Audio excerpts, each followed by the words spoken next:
ESPN's Jordan Reid has dropped a 7-round NFL mock draft, and I wanted to break it down specifically as it relates to the Dallas Cowboys. We'll mention some of the other picks, but we'll go the 7-round Cowboys mock draft here again. Now, if you want me to do a final NFL mock draft on Wednesday, then like the video. We'll do it in years past. We'll go 7 rounds. We'll also mention some undrafted free agent targets, which have been hit a couple of those guys pretty much each year. We've done that. Sometimes they get drafted too, which that's how it goes. But if you want the final mock draft, like the video for me right now. So the round 1 picks in this Jordan Reid mock draft for the Cowboys go on the clock. Cam Ward, Travis Hunter, Abdul Carter, Will Campbell, Mason Graham, Ashton Jeanty. Very chalky on that one. Armand Membou out of Missouri. Jalon Walker. Shedeur Sanders does end up going at number 9 to the Saints, which I think is a good thing for the Cowboys. You want someone to fall down a little bit. Michael Williams off the board, both Georgia edges. Kelvin Banks at 11, which puts the Cowboys at number 12. Some names I think you should consider and keep an eye out for just in general in round 1. This is not in any order. Will Johnson's got some medical stuff, which might be a red flag. Albert Breer now saying there's a knee issue, which had not been mentioned previously, so big old red flag on that one, but a name to monitor nonetheless. Matthew Golden, Tetairoa McMillan are very much in play. It's a question of who's there. I think Michael Williams is a fallback option at edge. If they want to go, they don't get a receiver. The receiver they want's gone. I think Kelvin Banks, Tyler Booker are also in play. I think in general, the dark horse surprise pick would be Dallas trades down, takes a guard. I think that would be the dark horse surprise one. When I think receiver is where they would like to go, and that's what Jordan Reid has them doing. Tetairoa McMillan, the wide receiver out of Arizona. They get their pick of all the receivers in this scenario, and the pick ends up being T-Mac. Here's the pitch from Jordan Reid. The Cowboys are in desperate need of a wide receiver too, opposite CeeDee Lamb. McMillan is a changeup from any option Dak Prescott has recently had, as he's a big body target who can attack a defense on multiple levels. Over 3 seasons at Arizona, he's had 33 receptions on balls thrown 20 or more yards downfield, which led the country. He can also win underneath, as he led the FBS with 145 first downs in the same 3-year span. Dallas ranked 31st in red zone efficiency last season, which McMillan can help improve with his ability to win one-on-one matchups.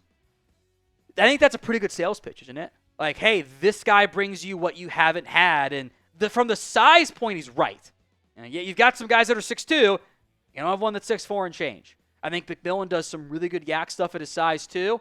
I would not be mad at a Matthew Golden pick, but T-Mac would be almost assuredly be my highest graded player if he's there in round 1. Specifically for the Cowboys, at least.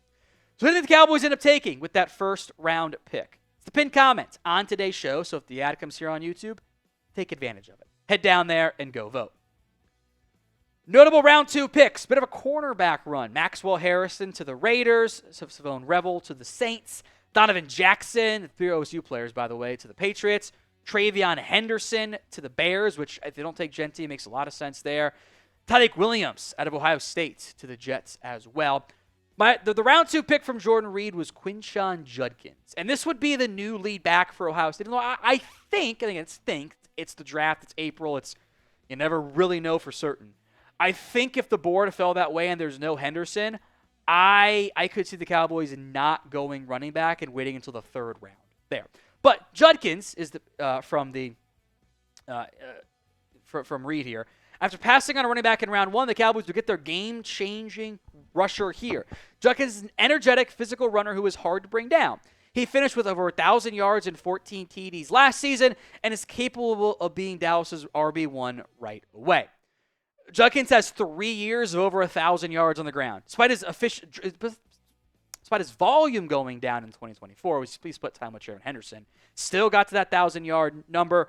One of the closer athletic profiles for Judkins, by the way, folks, he doesn't always run quite as physical, is Marion Barber, which seems like it's worth mentioning.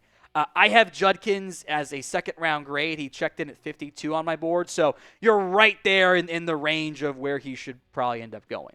Now, I will say, Carson Schlesinger was on the board. I don't think he's going to get there in real life, but again, we don't know for certain. If he's there in the second, I don't think we should rule that one out as a possibility. Couple corners, Zaire Thomas, I think the Cowboys like. That's Wanye's brother, by the way. Benjamin Morrison, the cornerback out of Notre Dame. By the way, all three of those last guys checked in inside my top 50 among corners. Alfred Collins, the DT, is there, who I think I would love him in the third. I don't know if he's going to get there, though. Caleb Johnson, also there at the running back spot. Now, today's show is made possible by Game Time. Game Time makes getting tickets even faster and easier. Prices on the Game Time app actually go down the closer it gets to first pitch. With killer last-minute deals, all-in pricing, views from your seat, and their lowest price guarantee, Game Time takes the guesswork out of buying MLB tickets and maybe the last team in the DFW area that won't rip your heart out. Maybe. Get up to 60% off when you're buying last minute for sports, concerts, comedy, theater, etc. with the Game Time app. Use the all-in pricing feature. Toggle it on to show your total cost up front so there are no surprise fees at checkout. The Game Time guarantee is this. If you find tickets in the same section and row for less, Game Time will credit you 110% of the difference. Take the guesswork out of buying tickets with Game Time. Download the Game Time app, create your account, and use code CHATSPORTS for $20 off your first purchase. Terms do apply. But again, create your account, redeem code CHATSPORTS, CHATSPORTS for $20 off. Link will be in the comments section and the description of today's show. That's gametime.co and use promo code CHATSPORTS. Notable third-round picks, Princely McMillan off the board, Joshua Farmer, Noel Williams, who I like a decent amount, the cornerback out of Cal, which I think would be a nice pick in the third if you could find a way to end up getting him there, which he may not last. Jack Sawyer, Caleb Johnson went 75. No running backs taken between the Cowboys pick and the pick one before them at 75. Not an outlandish scenario, but the pick here I don't love, which is Shamar Turner, the defensive tackle out of Texas A&M. I have an early fourth-round grade on him. He is just outside my top 100. And the reason being, I see too much tweener to his game.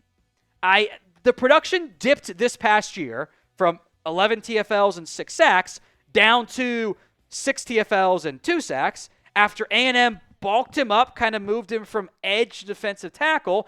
The pressure rate got cut in more than half in the process. I think the ideal outcome is Jonathan Myers is a good player. He's under 300 pounds, so you're adding another defensive tackle who's not going to be a hog molly run stopper. If I'm taking a DT, I want it to be a nose guard. I don't think Shamar Turner is a nose guard. I don't know what his best spot is. Is it 5-tech? I don't really have a 5-tech spot on this team. That's where I get into issues specifically even and amplified more for the Cowboys. So they didn't lose much, athletic ability after adding about 30 pounds to move from edge to DT. Here's what Jordan Reid wrote. The Cowboys got disappointing production from their interior defensive line. Last season, Turner thrives at penetrating line of scrimmage and knocking offenses off schedule, which again, that sounds like a 3 technique, and I want a nose guard. We'll go rapid fire on these day 3 picks. Denzel Burke. I have a 5th-round grade on Burke among corners and overall on my board. As I double-check my notes, which I'm not wrong here. I had him at 154 overall. So you're right in the sweet spot for where I think he should go. So I'm not going to complain too much about that one. There have been moments where Denzel Burke looks awesome. And there are moments when it's bad. There's also, I think the shoulder is a medical red flag for teams as well. The good looks awesome. The bad doesn't look good at all. So, but it fills a need. They got to get a corner, if not multiple, this year. So, do the Cowboys need a corner in the first 3 rounds? Y for yes, N for no. Let me know in the comments of today's show. A center is the pick here for the Cowboys in round 5 at pick number 174. Seth McLaughlin out of Ohio State, who, again, on my board checks in as a 5th rounder. He's 162, so better value on this front. He had mostly, again, emphasis on the mostly side, fixed the snapping issues that had plagued him, right, Producer Chris, at Alabama. He's also coming off a torn Achilles, but I've heard good things about his leadership. I don't know if he's ready for year one, which makes he only played center. I think the value's right. I have some questions about the fit in the end. Round 6, pick number 204. I think it's kind of funny. We've done some of these multiple round mock drafts several times now.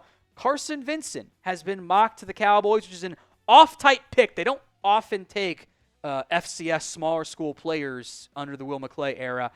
He is at 215 overall for me, 6th-round grade, so this is where I think it starts to make some more sense.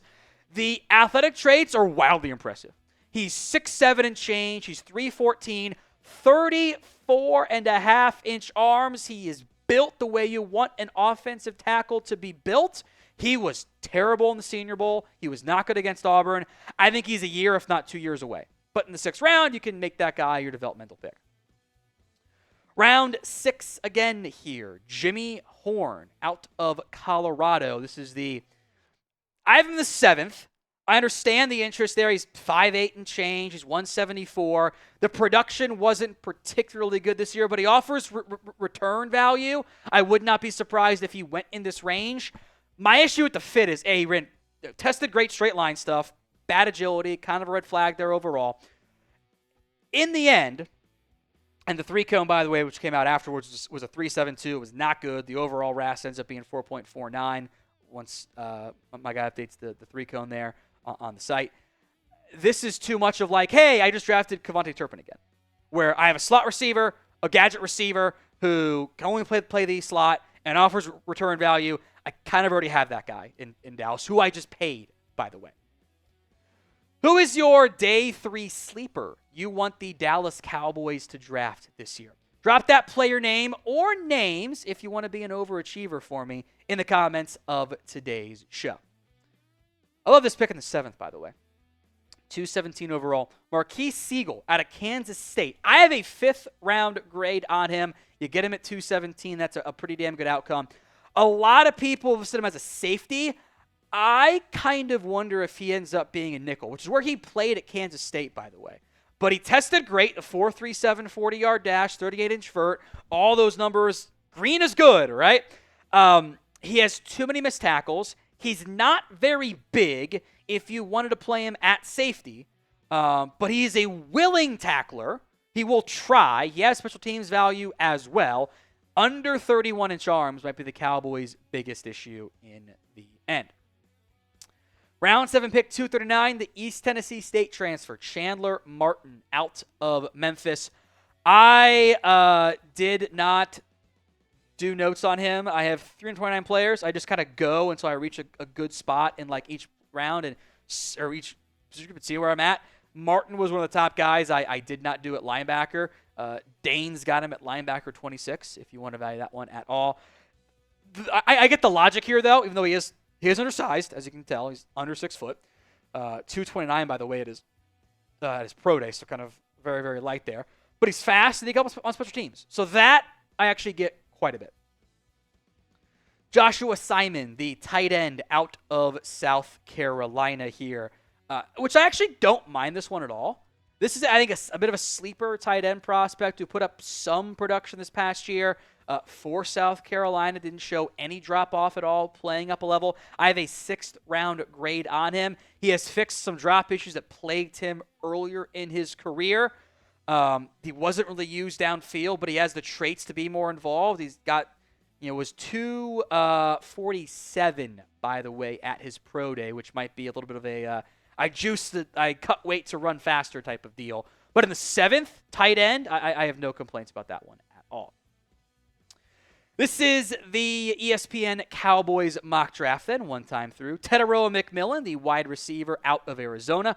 Quinshon Judkins, the running back out of Ohio State. Shamar Turner, the defensive lineman out of Texas A&M.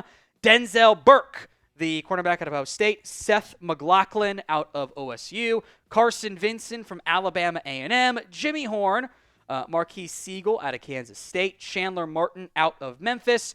Joshua Simon, the tight end from South Carolina. So grade this ESPN mock draft. A, B, C, D, or F. Let me know in the comments section of today's show. A, B, C, D, or F.